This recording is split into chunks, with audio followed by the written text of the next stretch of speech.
샬롬, 하나님과 동행하는 새벽기도회 달라스 임마누엘 교회 권성철 목사입니다. 오늘도 하나님과 동행하며 풍성함을 누리시는 저와 여러분 되시길 주님의 이름으로 축복합니다. 오늘 말씀은 누가복음 3장 7절에서 16절까지의 말씀입니다. 요한이 침례를 받으러 나오는 무리에게 이르되 독사의 자식들아 누가 너희에게 일러 장차 올 진노를 피하라 하더냐. 그러므로 회개에 합당한 열매를 맺고 속으로 아브라함이 우리 조상이라 말하지 말라. 내가 너희에게 이르노니 하나님이 능히 이 돌들로도 아브라함의 자손이 되게 하시리라. 이미 도끼가 나무 뿌리에 놓였으니 좋은 열매 맺지 아니하는 나무마다 찍혀 불에 던져지리라. 무리가 물어 이르되 그러면 우리가 무엇을 하리이까? 대답하여 이르되 옷 두 벌 있는 자는 옷 없는 자에게 나눠줄 것이요 먹을 것이 있는 자도 그렇게 할 것이니라 하고 세리들도 침례를 받고자 하여 와서 이르되 선생이여 우리는 무엇을 하리이까 하매 이르되 부가된 것 외에는 거두지 말라 하고 군인들도 물어 이르되 우리는 무엇을 하리이까 하매 이르되 사람에게서 강탈하지 말며 거짓으로 고발하지 말고 받는 급료를 족한 줄로 알라 하니라. 백성들이 바라고 기다림으로 모든 사람이 요한을 혹 그리스도신가 심중에 생각하니 요한이 모든 사람에게 대답하여 이르되 나는 물로 너희에게 침례를 베풀거니와 나보다 능력이 많으신 이가 오시나니 나는 그의 신발끈을 풀기도 감당하지 못하겠노라. 그는 성령과 불로 너희에게 침례를 베푸실 것이요 손에 키를 들고 자기의 타작 마당을 정하게 하사 알곡은 모아 곳간에 들이고 쭉정이는 꺼지지 않는 불에 태우시리라. 아멘. 하나님의 말씀입니다.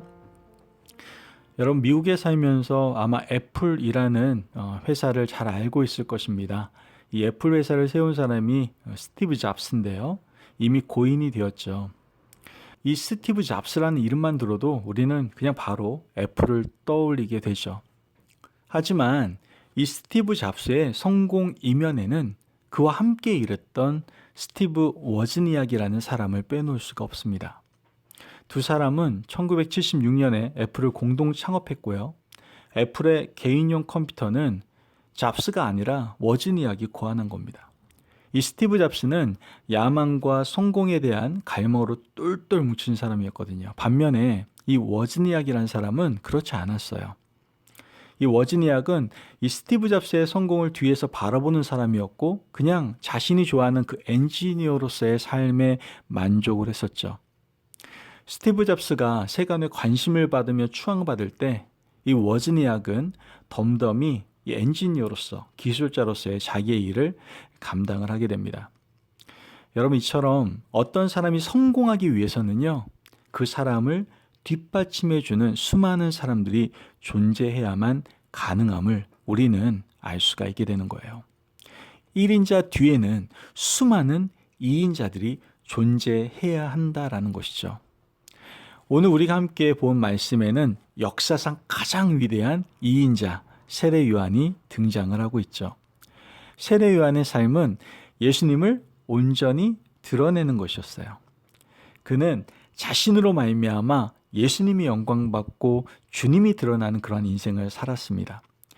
누가복음 3장 1절에서 2절 말씀을 보면 디베료 황제가 통치한 지 15해 곧 본디오 빌라도가 유대의 총독으로 헤롯이 갈릴리의 분봉왕으로 그 동생 빌립이 이두레와 드라고니 지방의 분봉왕으로 루사니아가 아빌레네의 분봉왕으로 안나스와 가야바가 대제사장으로 있을 때에 하나님의 말씀이 빈들에서 사가랴의 아들 요한에게 임한지라.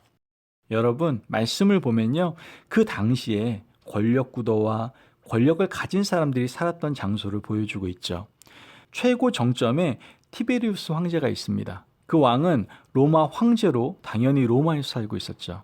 그 아래에 티베리우스 황제가 파송한 빌라도가 있었고요. 이 빌라도는 예루살렘에서 기거하고 있었습니다.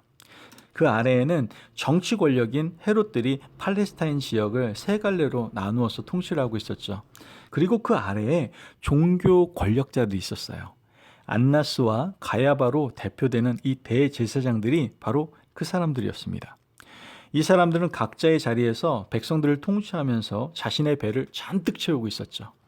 당시 사람들은요, 성공하기 위해서는 로마에 가야 하고, 로마에 가지 못한다라고 한다면 예루살렘이라도 가야 한다라고 생각했던 것이죠. 그러나 세례요한은 달랐어요. 세례요한은 세상 사람들이 모두 가는 그 길을 가지 않고 어디로 갔습니까? 빈들로 갔어요. 세례요한은 빈들에서 하나님을 묵상하고 말씀 앞에 살았던 것이죠.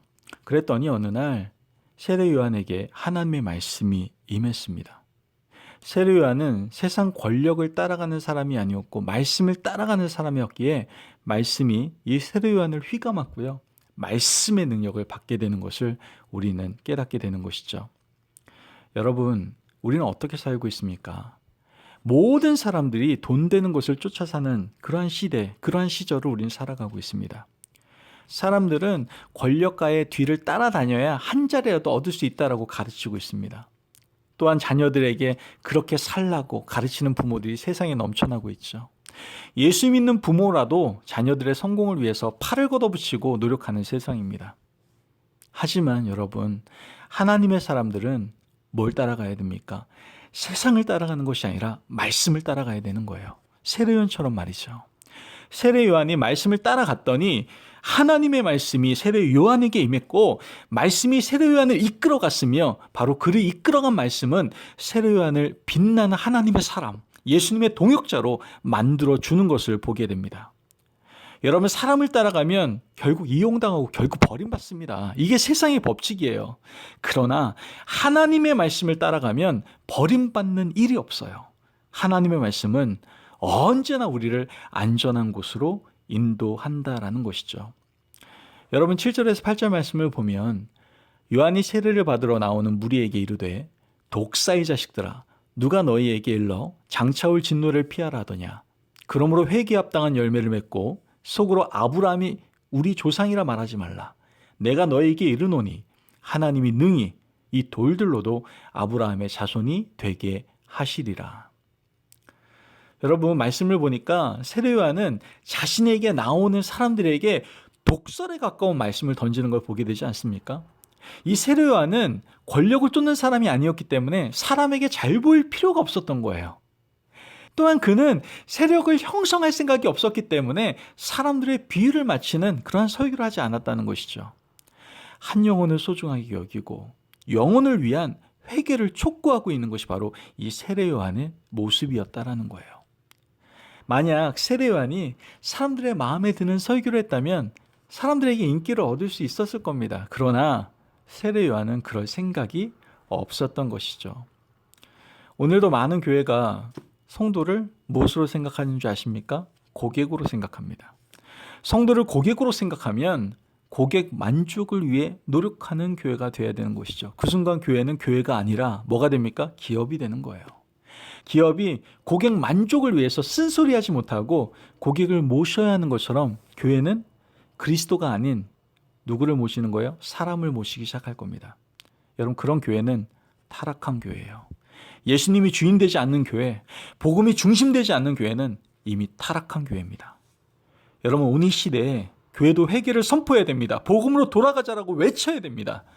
복음 안에서 하나님이 교회의 주인이 되셔야 되고 그리스도가 교회의 머리가 되셔야 됩니다. 믿으십니까? 아멘. 그래서 우리가 2021년 복음으로 돌아가자라고 외치면서 새생명 운동을 하고 있는 것이죠. 이것이 바로 교회입니다, 여러분. 15절에 16절 말씀을 보면 백성들이 바라고 기다림으로 모든 사람들이 요한을 혹 그리스도신가 심중에 생각하니 요한이 모든 사람에게 대답하여 이르되 나는 물로 너희에게 세례를 베풀거니와 나보다 능력이 많으시니가 오시나니 나는 그의 신발끈을 풀기도 감당하지 못하겠노라. 그는 성령과 불로 너희에게 세례를 베푸실 것이요.